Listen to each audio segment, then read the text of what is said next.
दोस्तों, सऊदी अरब में होने वाले वाक़े ने सबको रुला दिया। मुंह बोले पैसों की पेशकश की गई, जायदाद की पेशकश की गई, मिन्नत समाजत सब बेकार गई। वालिद ने माफ नहीं किया। आखिरकार एक फूल जैसे नौजवान को फांसी हुई। सबसे ज्यादा रुला देने वाला मकाम माँ से और दोस्तों से जुदाई का वक्त था। ये वाकया कुछ यूं है कि नौजवान मोहम्मद बिन मुरसल सऊदी अरब के शहर नजरान के रहने वाले थे। मामूली सी तलखी के बायस उनके हाथ से उनके एक कजन का कत्ल हुआ। उनको जेल हो गई।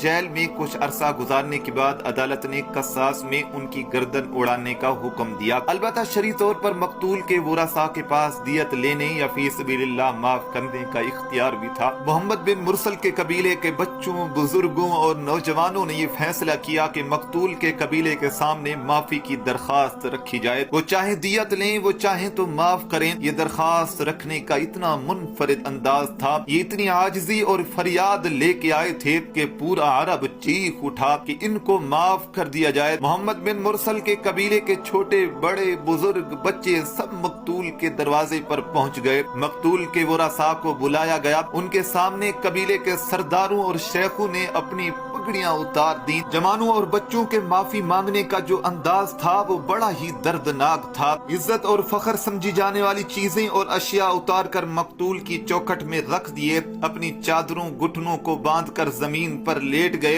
अपने सिरों पर मिट्टी डाला। शायरों ने माफी पर कसीदे पढ़े। कातिल के नन्हे बच्चे ने जो माफी की इस्तदा की कि सुनकर जिगर कट जाए। जितना दियत की पेशकश की गई सब बेकार हो गई। पूरा सऊदी अरब बोल पड़ा कि इसको माफ किया जाना चाहिए। शरीयत ने दियत और माफी का ऑप्शन भी तो रखा है, लेकिन मकतूल के वरासा ने ना तो माफ किया और ना दियत पर राजी हुए। तो अदालत ने 20 सितंबर का दिन रख दिया कि इस दिन कत्ल के बदले कसास होगा। नाजरीन, 20 सितंबर भी आ गया। आखिरी जो 20 मिनट थे वो जिगर को चीर देने वाले थे। जब माँ ने अपने बेटे को आखिरी मर्तबा गले लगाया, रुखसत किया तो सबके कलेजे फट गए।